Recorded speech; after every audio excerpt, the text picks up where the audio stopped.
بے ادبا مقصود نہ منزل نہ درگاہ ڈھوئی. اور یہ شعر یا فرمان ہے حضرت سلطان باہو کا کہ جو بے ادب ہوتے ہیں انہیں نہ منزل ملتی ہے اور نہ ہی وہ بارگاہ خداوندی میں کبھی ایکسیپٹڈ اور مقبول ہوتے ہیں.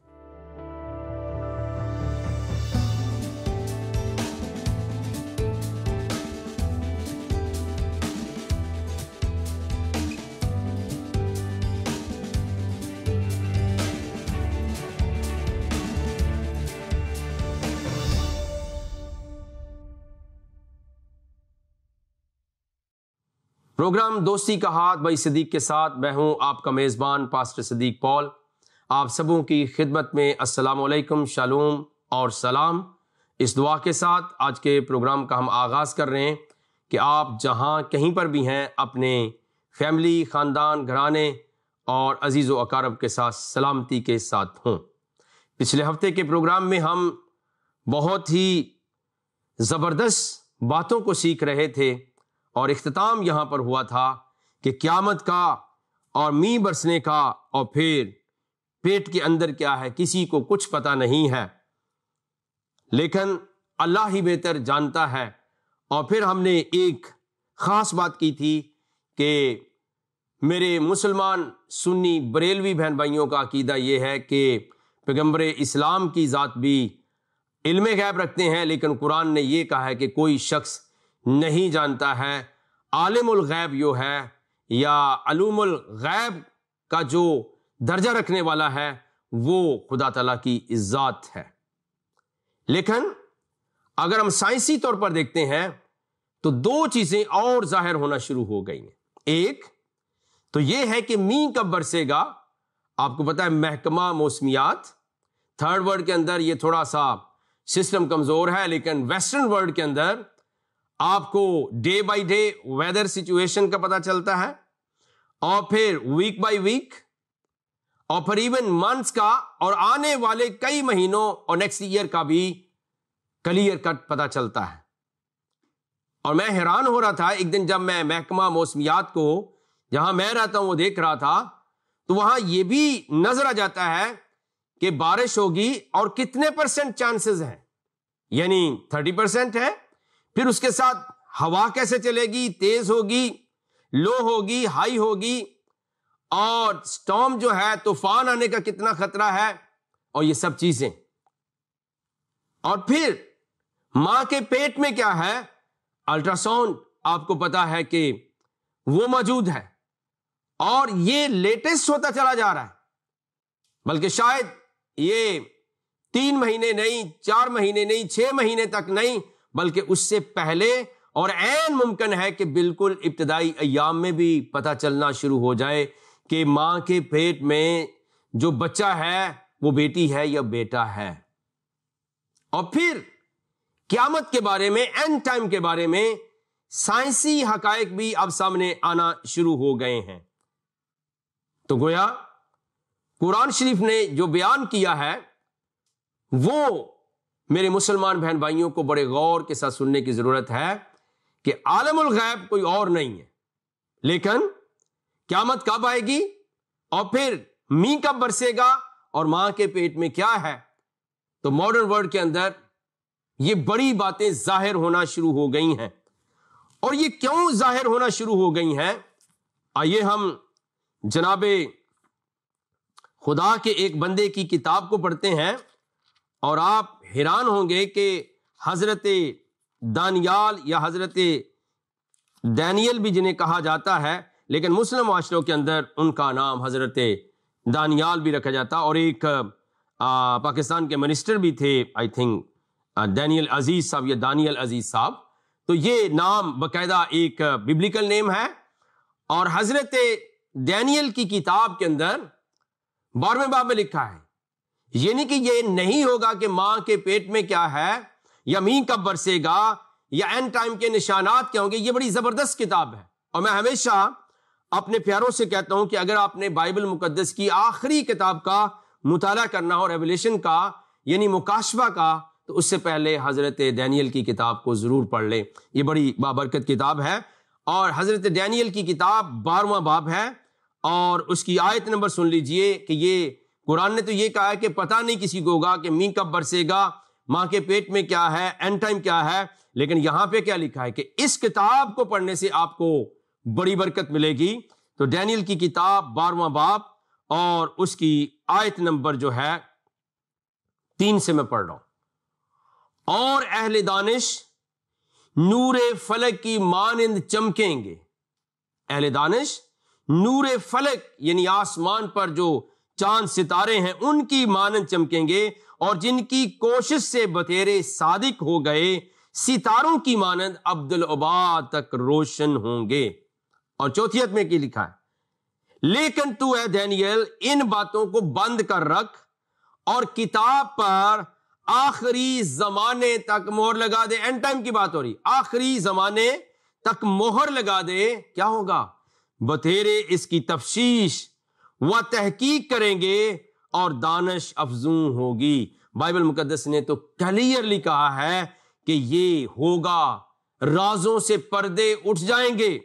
اور آپ نے دیکھا حضرت ڈینیل کا زمانہ صدیوں پہلے گزرا ہے، ویراز آپ قرآن شریف کو جب پڑھتے ہیں تو انہوں نے کہا ہے کہ ان کا چیزوں کا نہیں پتا کہ ماں کے پیٹ میں کیا ہے، می کب برسے گا، اینڈ ٹائم قیامت کب ہوگی، لیکن پریز دی لارڈ، سبحان اللہ، خدا کی تعریف ہو کہ یہ بائبل مقدس آپ کو بیان کر رہی ہے، لیکن تو اے دانیل ان باتوں کو بند کر رکھ اور کتاب پر آخری زمانے تک مہر لگا دے، بتیرے اس کی تفتیش و تحقیق کریں گے اور دانش افزوں ہوگی۔ لکھا ہے کہ جو اس کی ریسرچ کریں گے، جو اس کو پڑھیں گے، ان کی عقل، ان کی دانش کا کوئی عالم نہیں ہوگا، وہ بڑھے گی، افزونی ہوگی، اس کے اندر افزائش ہوگی، اس کے اندر پروموشن آئے گی۔ اور میں یہاں بغیر کسی تعصب کے کہنا چاہتا ہوں کہ جتنوں نے کلام خدا کو پڑھا ہے، اکثریت ان کی وہ لوگ ہیں جو اس بائبل مقدس کو پڑھ چکے ہیں اور پچھلے زمانوں کے اندر، پچھلے سالوں کے اندر، پچھلے ڈیکیڈز کے اندر رہے، انہوں نے دنیا کو انوینشن دی ہیں، انہوں نے دنیا کو ایجادات سے روشناس کرایا ہے اور اس پورے جہان کو منور کر دیا ہے۔ آپ دیکھ لیں، ریل گاڑی کا نظام دیکھ لیں، ایروپلین کا نظام دیکھ لیں، لائٹ کا نظام دیکھ لیں، بلب کو دیکھ لیں، اور بہت ساری چیزیں ہیں جو آپ کو ملیں گی کہ یہ ان لوگوں کی ایجادات ہیں جنہوں نے کس کو پڑھا تھا؟ بتیرے اس کی تفتیش و تحقیق کریں گے اور ان کی دانش افزوں ہوگی، یعنی عقل بڑھے گی۔ اور جب عقل بڑھتی ہے تو بندہ کیا کرتا ہے؟ بڑے بڑے کام کرتا ہے، بڑے بڑے کام کرتا ہے۔ آج بھی دیکھیے کورونا جیسی وبا آئی، پوری دنیا کو اس نے متاثر کیا، حتیٰ کہ میری سرزمین کو بھی متاثر کیا اور فیملیز متاثر ہوئیں۔ لیکن اعلان یہ بات کہنا چاہتا ہوں، جنہیں آپ معاذ اللہ، استغفر اللہ، بغیر کسی ایویڈنس کے کافر، ناپاک، جہنمی اور قتل کے مستحق سمجھتے ہیں، آپ دیکھیے آپ اس طرح کی باتیں کرتے ہیں جو آپ کو دنیا سے پیچھے لے جا رہی ہیں۔ اب ہر مسلمان متقی کے اندر، حاجی کے اندر، نمازی کے اندر، شیخ کے اندر، پیر کے اندر کون سی چیز گئی ہے جو کہاں تیار ہوئی ہے؟ جناب وہ مکہ مدینہ کے اندر تیار نہیں ہوئی، وہ برونائی کے اندر تیار نہیں ہوئی، وہ پاکستان، بنگلہ دیش، انڈیا کے اندر تیار نہیں ہوئی، بلکہ وہ کہاں تیار ہوئی ہیں؟ وہ امریکہ ہے، وہ انگلینڈ ہے، وہ فرانس ہے، وہ جرمنی ہے، وہ چائنا ہے۔ کیوں؟ بتیرے اس کی تفتیش و تحقیق کریں گے اور ان کی دانش افزوں ہوگی۔ یہ کلام خدا کی برکت ہے، یہ کلام مقدس کا معجزہ ہے۔ اور پھر نہ صرف حضرت دانیل نبی نے اس کی اہمیت کو بیان کیا ہے، بلکہ حضرت حضور خداوند یسوع المسیح نے اپنی مبارک زندگی کے اندر یہ بات کچھ اس طرح سے بیان کی ہے۔ سنتے جائیے اور برکت پاتے چلے جائیے۔ لوکا کی انجیل شریف اور اس کا 24واں باب اور اس کی ورس نمبر 44 سے پڑھ رہا ہوں۔ اس کتاب کا کیا عالم ہے۔ پھر اس نے ان سے کہا، یہ میری وہ باتیں ہیں جو میں نے تم سے اس وقت کہی تھیں. یہ جناب حضور خداوند یسوع المسیح کلمت اللہ روح اللہ آیت اللہ فرما رہے ہیں کہ پھر اس نے ان سے کہا یہ میری وہ باتیں ہیں جو میں نے تم سے اس وقت کہی تھیں جب تمہارے ساتھ تھا کہ ضرور ہے کہ جتنی باتیں سن لیجئے پیارے بہن بھائیوں. میں دست عرض کرتا ہوں، آپ ان خود ساختہ سکالرز مولوی علماء کے پیچھے نہ چلیے، کیونکہ قبر میں آپ اکیلے ہوں گے، روز محشر آپ اکیلے ہوں گے، کوئی کسی کی وہاں سفارش نہیں کر پائے گا. حضور المسیح جن کو آپ مانتے ہیں وہ کلمت اللہ روح اللہ ہے، اور تیسرا ٹائٹل میں نے بتایا تھا اپنے پروگرام میں، آیات اللہ ہے، کلام مجسم ہے، دنیا میں پھر آنے والے جن کا کوئی گناہ نہیں ثابت ہے، نہ بائبل مقدس میں، نہ قرآن شریف میں، نہ حدیث میں، بلکہ پیغمبر اسلام نے ان کی تعریف اور گواہی اور ان کی عظمت کو بیان کیا ہے. ان کی نعت آپ نے بیان کی بخاری شریف کے اندر. وہ فرماتے ہیں ضرور ہے جتنی باتیں موسیٰ کی توریت اور نبیوں کے صحیفوں اور زبور میں میری بابت لکھی ہیں پوری ہوں. آپ جناب حضور المسیح کے فرمان کے گستاخ ہو جائیں گے، کیونکہ آپ نے لکھی ہوئی ہیں کہاں توریت میں، پھر نبیوں کے صحیفوں اور زبور میں پوری ہوں گی، ان میں کوئی نہیں ٹلے گا. پھر اس نے ان کا ذہن کھولا تاکہ کتاب مقدس کو سمجھیں. یعنی یاد رکھیے، اس کلام خدا کی برکت کو پانے کے لیے کلام مجسم کی غلامی کرنا بہت ضروری ہے. کیا بات ہے، جو ان کے قدموں سے لگ گئے ہیں ان کی آنکھیں کھل گئی ہیں. اور چونکہ حضور المسیح کا بہت بڑا مقام ہے، میرے مسلمان بہن بھائی بھی ان کو مانتے ہیں کہ ہمارا بھی ایمان ہے، ان جیسا کوئی نہیں ہے، لیکن مجھے انہوں نے اپنا فیض عطا کیا ہے، مجھے انہوں نے اپنی برکت دی ہے. اور پھر یاد رکھیے، کیونکہ قرآن نے تو یہ بیان کیا ہے کہ قیامت کے دن کا علم، ماں کے پیٹ میں کیا مینہ کب برسے گا، کون کہاں مرے گا، کہاں دفن ہوگا، اس کا کسی کو پتہ نہیں. لیکن بائبل مقدس بتاتی ہے کہ بدیروں کی دانش افزوں ہوگی، اور مسیح نے کہا کہ ان کا ذہن کھولا تاکہ کتاب مقدس کو سمجھیں.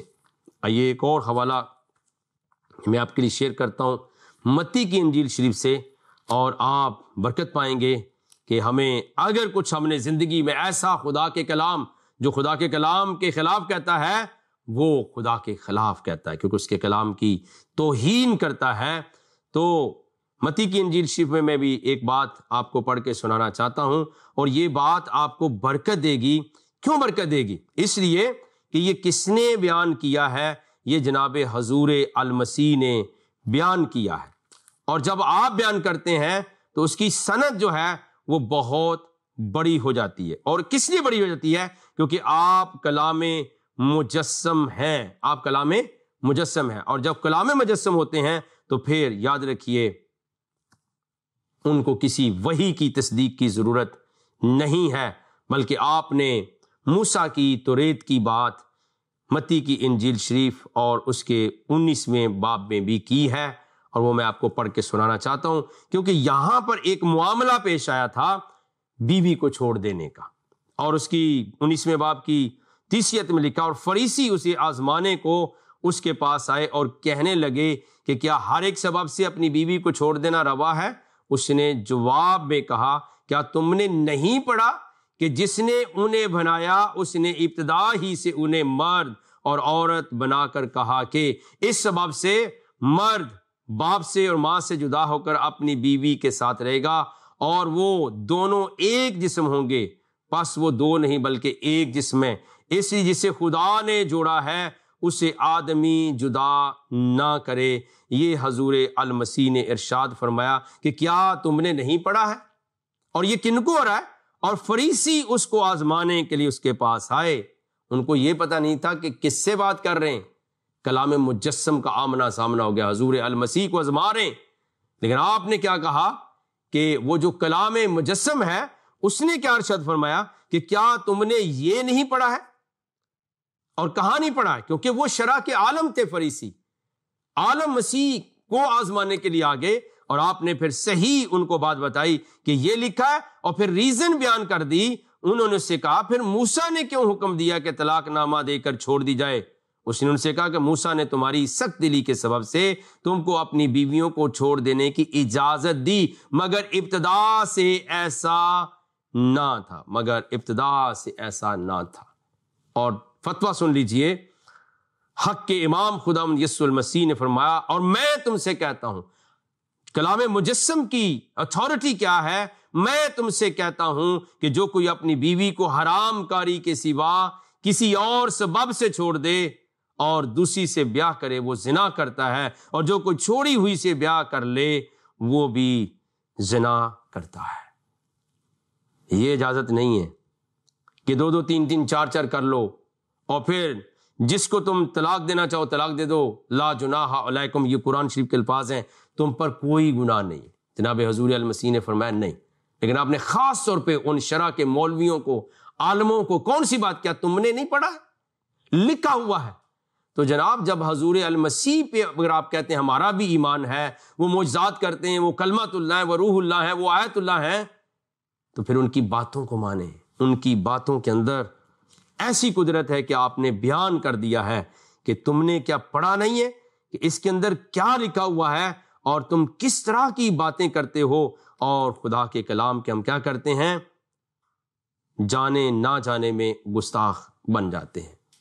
پیارے عزیزو، ان باتوں سے ہمیں توبہ کرنے کی ضرورت ہے، اس لیے کہ جب ہم خدا کے کلام کی تحقیر کریں گے تو پھر خدا بھی ہم سے راضی نہیں ہوگا۔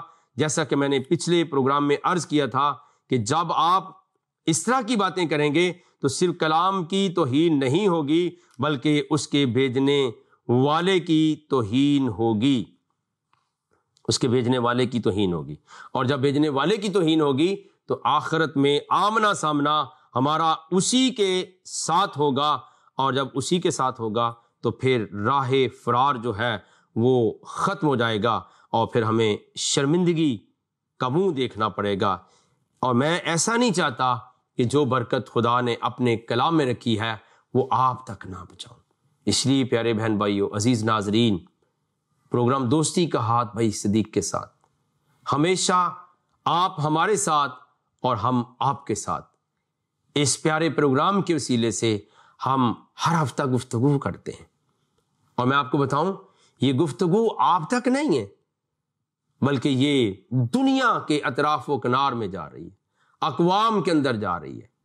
اور نہ صرف مسیحیوں کا یہ پروگرام نہیں ہے، کیونکہ حضور المسیح صرف مسیحیوں کے آقا مولا اور خداوند نہیں ہے، بلکہ وہ تمام دنیا کے ان کو وہ مولا کائنات ہیں، وہ آیت اللہ ہیں، وہ روح اللہ ہیں، وہ کلمت اللہ ہیں، وہ کلام مجسم ہیں، وہ راہ اور زندگی ہیں، وہ قیامت اور زندگی ہیں، وہ سب کچھ ہے، اور وہ آج بھی آسمان پر زندہ ہیں اور پھر ہر جگہ پر موجود ہیں، کیونکہ آپ نے خود یہ بات متی کی انجیل شریف کے اندر ارشاد فرمائی، اور یہ بڑا احسن کلام ہے جو میں پڑھ کے آپ کو سنانا چاہتا ہوں۔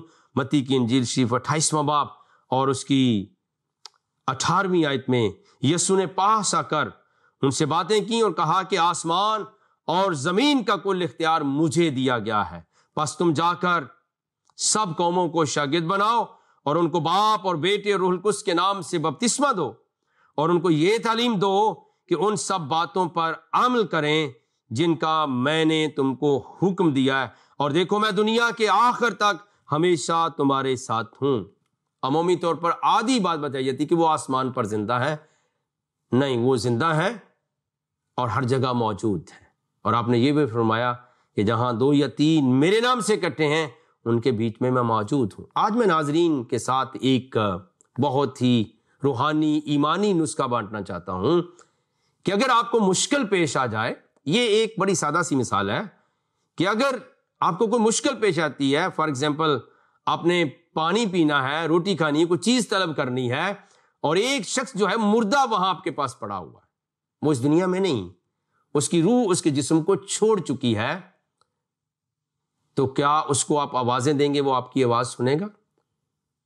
یا پھر جو زندہ شخص ساتھ بیٹھا ہے، کوئی بہن ہے، بیٹی یا آپ کی بیوی ہے، وہ موجود ہے اور وہ کر سکتا ہے، آپ اس کو کہیں گے؟ الٹیمیٹلی آپ مردے کو آواز نہیں دیں گے، آپ کو پتا ہے کہ میری آواز نہیں سن سکتا، اور مردے کچھ نہیں سن سکتے ہیں. لیکن آپ اس زندہ شخص کو بلائیں گے, مجھے پانی دے دیں, مجھے روٹی دے دیں, میری مدد کر دیں. لیکن یاد رکھیے عزیزو, ہمارے اوپر مذہب کا پٹا جو ہے وہ کس کے چڑھا دیا گیا ہے. ایک خول ہمارے سر کے اوپر جو چڑھا دیا گیا ہے کہ تم نے کچھ نہیں سمجھنا ہے.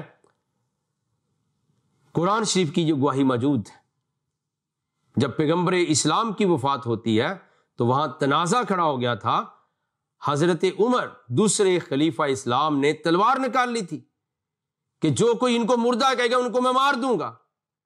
مجھے پتہ نہیں چلتا ہم کس طرح سے قرآن شریف کا مطالعہ کرتے ہیں, احادیث کا یا اسلامی تاریخ کا مطالعہ کرتے ہیں, اور یہ بات اکراس دا بورڈ سب کو پتا ہے. آپ پوچھ سکتے ہیں کہ تلوار نکالی کہ جو پیغمبر اسلام کو کہ یہ مر گئے ہیں, انتقال کر گئے ہیں, ڈیتھ ہو گئی ہے, میں اس کا سر کاٹ دوں گا.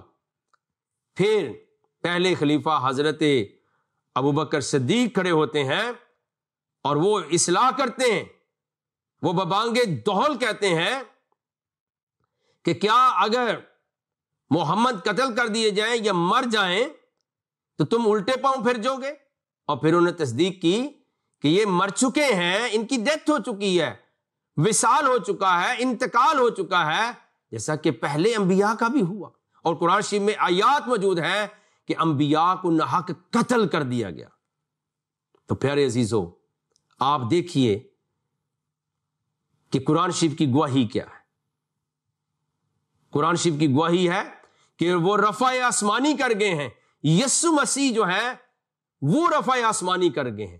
اور بائبل مقدس کی تو بین گواہی ہے کہ وہ موا اور دفن ہوا اور تیسرے دن کتاب مقدس کے مطابق مردوں میں سے جی اٹھا ہے, اور وہ مقام محمود تک ابد تک قائم اور دائم ہے اور کبریا کی دانی پر بیٹھا ہے. اور دیکھو وہ مردوں اور زندوں کی عدالت کے لیے آ رہا ہے, اور ہر آنکھ اسے دیکھے گی اور ہر زبان اس کا اقرار کرے گی, ہر گھٹنا اس کے نام کے سامنے جھک جائے گا کہ یسوع مسیح ہی میرے داتا ہیں, میرے مولا ہیں, مشکل کشا ہیں, اور یسوع مسیح ہی خداوند ہیں, لارڈ ہیں, شافی کامل ہیں. میں نے ایک پروگرام میں جناب حضرت پطرس رسول علیہ الصلوۃ والسلام کی گواہی پڑھ کے سنائی تھی کہ مسیح یسوع کے آسمانی رفع اور آسمان کی طرف جانے کے بعد آپ نے واز کر کے اہل یہود کو, بنی اسرائیل کو یہ تقریر سنائی تھی کہ میں جناب داؤد کے حق میں دلیری سے کہہ سکتا ہوں کہ وہ موا اور دفن ہوا اور اس کی قبر آج تک تم میں موجود ہے. 3 باتیں آپ نے گنوائیں. اور یہ کہاں بات درج ہے؟ یہ رسولوں کے اعمال کی کتاب کے اندر بات درج ہے کہ آپ نے فرمایا کہ داؤد کے حق میں دلیری سے کہہ سکتا ہوں کہ وہ موا, دفن ہوا اور اس کی قبر آج تک تم میں موجود ہے. اچھا, سمجھنے کی بات یہ کہ جو مر گیا ہے, جو دفن ہوا ہے, اور پھر جس کی قبر کے نشانہ جتنے مقبرے, مزارات, شرائنز موجود ہیں, وہ حضرت پطرس رسول علیہ الصلوۃ والسلام جناب حضرت مسیح کے صحابی ہیں, اول القدر اور اول العزم صحابی. وہ کہتے ہیں کہ وہ مر چکے ہیں, اور جو مر چکے ہیں وہ دفن ہیں, اور جو دفن ان کے مقبرے ہیں. مگر وہ کہتے ہیں کہ میں مسیح کے بارے میں کہتا ہوں, نبیوں نے بتایا ہے کہ وہ مردوں میں سے جی اٹھا ہے. باقی کس کے لیے کیوں نہیں کہا جاتا؟ اگر جی آپ بالفرض کسی نے آپ کو مفروضہ اور غلط بات بتا دی ہے, نہیں جی باقی بھی سب زندہ ہیں, تو باقی قیامت سے پہلے آتے کیوں نہیں؟ آپ لاکھ کہیں, حقیقت چھپائی نہیں جا سکتی. یس, مذہب کا غلبہ ہو جانا, اندھی تقلید, اندھی محبت میں گرفتار ہو جانا, وہ آپ کی اپنی مرضی ہے. لیکن حقائق یہ بتاتے ہیں کہ ایک ہستی ہے جو زندہ بھی ہے, جاوید بھی ہے, اور مقام محمود پر وہ قائم اور دائم ہے, اور آسمان اور زمین کا کل اختیار ان کے پاس ہے. اور نہ صرف وہ ایک مقام میں مقید ہیں, بلکہ وہ اب سے لے کر دنیا کے آخر تک انہوں نے فرمایا میں ہمیشہ تمہارے ساتھ ہوں, جہاں 2 یا 3 جمع ہیں ان کے بیچ میں موجود ہوں. پیارے مسلمان بہن بھائیوں, مسیحی بہن بھائیوں, میرے رشتہ داروں, میرے عزیزوں, میرے دوستوں, میرے گھرانے کے لوگوں, آپ پڑھنا شروع کر دیں. اور جب بھی آپ پڑھنا شروع کر دیں گے, آپ کو ہدایت ملنا شروع ہو جائے گی, آپ کو حقیقت کا پتہ چلنا شروع ہو جائے گا. اور یاد رکھیے جب حقیقت آپ پالیں گے پھر آپ کو دنیا میں کوئی مجبور نہیں کر سکتا ہے، کیونکہ یہ ابدی نجات کی شادمانی اور خوشخبری کا فیض ہے، اس کا بینیفٹ ہے، اس کا فائدہ ہے کہ جب بھی یہ برکت یہ نعمت کسی کو مل جاتی ہے پھر وہ کسی کا غلام نہیں رہتا ہے۔ خدا کی ذات قدوس اسے ہزاروں غلامیوں سے، جھوٹے سجدوں سے، قبر پرستی سے، مردہ پرستی سے اور بعض دفعہ جانوروں کی پرستش سے، بتوں کی پرستش سے آپ کو خدا کی ذات آزادی دے دیتی ہے۔ اور یہ کرم، یہ فضل مجھ پر بھی ہوا ہے، اور میں گواہی کے طور پر آپ کی خدمت میں عرض کرتا ہوں،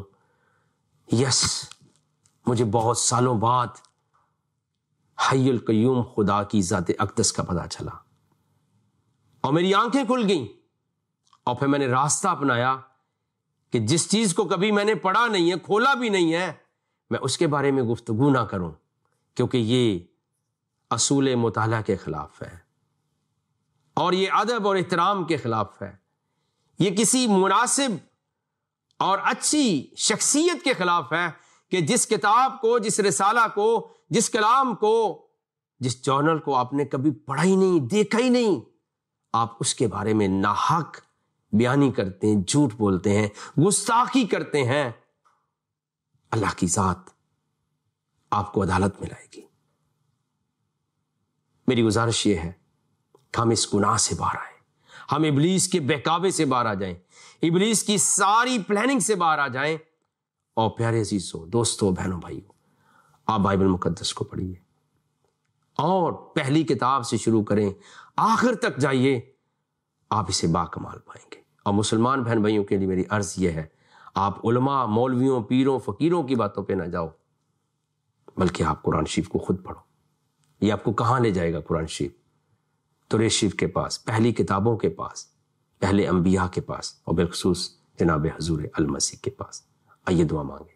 پیارے خدا، ہم آپ کی شکر گزاری کرتے ہیں۔ رحیم کریم آسمانی باپ، ہم تیرے بچے ہیں اور تیرا کنبہ ہے، الخلق و عیال اللہ، حدیث میں بھی یہ لفظ آئے ہیں۔ ہم پر رحم کر، ہماری مشکلات کو دور فرما، ہماری بیماریوں کو شفا میں بدل دے۔ خاص دعا کرتا ہوں ناظرین کے لیے، انہیں برکت دے، گرانوں کو برکت دے، اس پروگرام کو یہ دوسروں تک پہنچانے کے لائق ہوں۔ یسوع المسیح کے نام کے وسیلے سے مانگتے ہیں، پاتے ہیں، آمین ثم آمین۔ پیارے عزیزوں، ناظرین، دوستوں، آپ کا بے حد شکریہ۔ اگلے ہفتے تک کے لیے اجازت چاہتے ہیں۔